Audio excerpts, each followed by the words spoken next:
Olá, tudo bem? Processo no ponto, quarto vídeo. E nesse quarto vídeo nós vamos analisar a nomeação à autoria. Isso mesmo, esse instituto que no CPC de 73 estava classificado lá dentre as hipóteses de intervenção de terceiro, no CPC de 2015 passou a ser previsto nos artigos 338 e 339 e passou a ser visto como uma forma de alteração do polo passivo da demanda, não mais como uma forma de intervenção de terceiro. E o mais bacana disso tudo é que no CPC de 2015 ocorreu uma ampliação da possibilidade de se fazer essa alteração no polo passivo, justamente porque antes nós ficávamos apenas restritos àquelas hipóteses de nomeação à autoria que estavam previstos lá dentre as hipóteses de intervenção de terceiro no CPC de 73.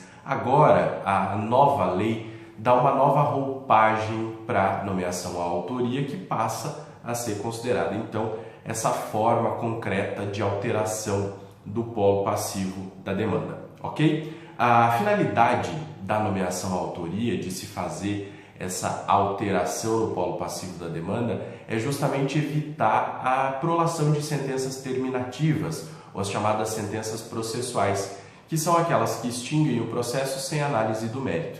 Então a gente sabe que a ilegitimidade da parte vai levar à extinção do processo sem análise do mérito. Então, se for possível corrigir esse problema de ilegitimidade logo no início do processo, é muito bom que isso aconteça. E essa é a finalidade dos dispositivos do artigo 338 e 339. Vamos ver como que eles disciplinam a respeito disso? O 338 diz o seguinte: alegando o réu na contestação ser parte legítima ou não ser o responsável pelo prejuízo invocado, o juiz facultará ao autor em 15 dias a alteração da petição inicial para a substituição do réu.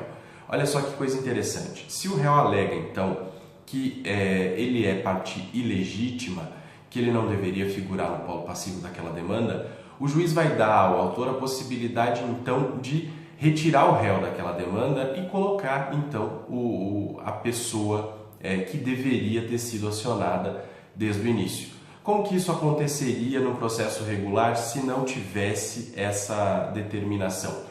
O réu alegaria na contestação, eventualmente se faria instrução processual e depois uma sentença iria dizer que aquele réu era a parte ilegítima e o autor ia ter que propor uma outra ação contra outro réu e começar tudo de novo.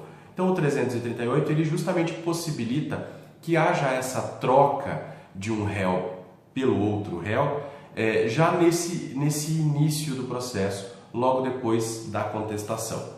O parágrafo único vai dizer que, realizada a substituição, o autor reembolsará as despesas e pagará os honorários ao procurador do réu excluído, que serão fixados entre 3% e 5% do valor da causa, ou sendo este irrisório nos termos do artigo 85, parágrafo 8º.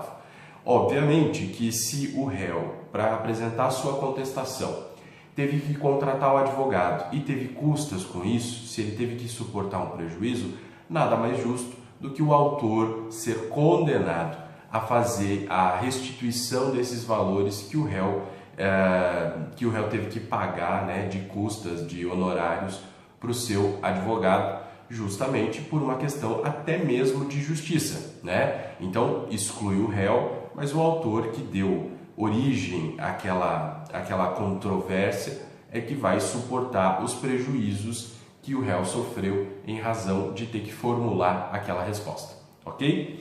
O 339 diz assim, prossegue, Quando alegar sua ilegitimidade, incumbe ao réu indicar o sujeito passivo da relação jurídica discutida sempre que tiver conhecimento, sob pena de arcar com as despesas processuais e de indenizar o autor pelos prejuízos decorrentes da falta de indicação. Então, o 338 faculta ao réu a possibilidade de indicar, de se dizer ilegítimo para figurar no polo passivo daquela demanda. O 339 complementa esse comando justamente para dizer o seguinte: se o réu tiver conhecimento de quem seja aquela pessoa que deveria de fato aparecer no polo passivo dessa demanda, ele deve indicar essa pessoa sob pena de arcar com eventuais despesas processuais decorrentes dessa omissão dessa informação importante para o autor. O parágrafo 1º complementa para dizer que o autor, ao aceitar a indicação, procederá no prazo de 15 dias à alteração da petição inicial para substituição do réu, observando-se ainda o parágrafo único do artigo 338. Então, o réu se alega ilegítimo para figurar no polo passivo daquela demanda e indica a pessoa que ele acredita que deveria aparecer no polo passivo daquela demanda. O autor, analisando isso, pode concordar com essa informação prestada pelo réu. Então, vai haver a troca, né? Sai aquele réu originário e entra outro réu. E esse réu que saiu teve despesas com o advogado, e quem vai arcar essas despesas com o advogado vai ser o autor da ação. Já o parágrafo 2º diz o seguinte, dá mais uma possibilidade ao autor.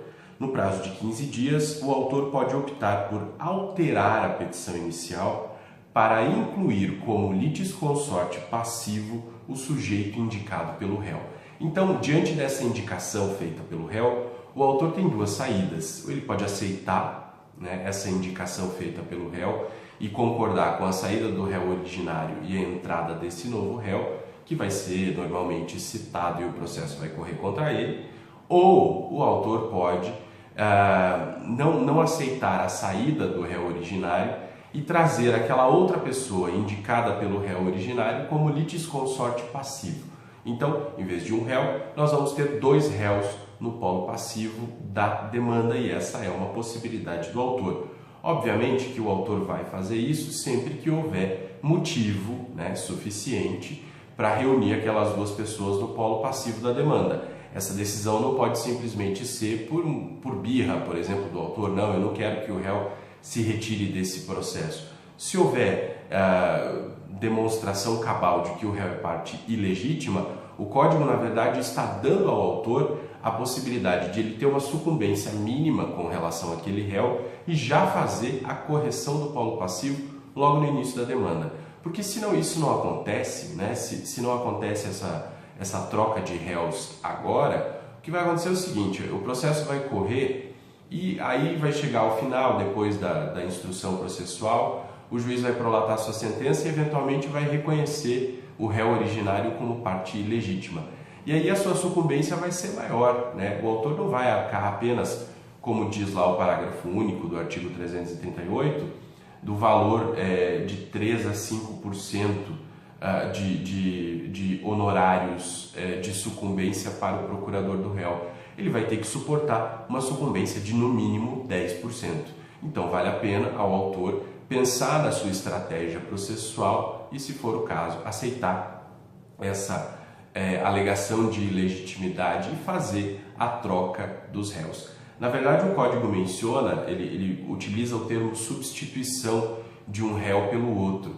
Talvez esse não seja o melhor termo a ser utilizado, porque isso pode nos levar à conclusão de que estaríamos diante de substituição processual. E, na verdade, nós não estamos diante de substituição processual. O que acontece, de fato, é uma sucessão processual.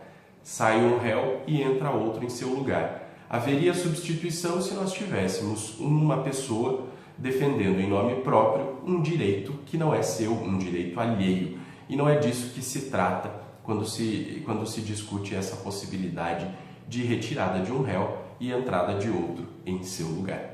Ok? Era isso que nós tínhamos para tratar a respeito da numeração à autoria nesse novo formato, nessa nova roupagem dada pelo CPC de 2015. Conto com o seu like, conto com o seu compartilhamento.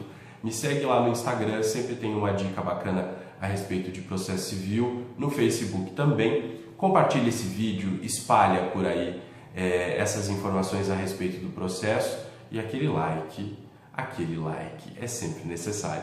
Nos vemos por aí. Até a próxima. Tchau!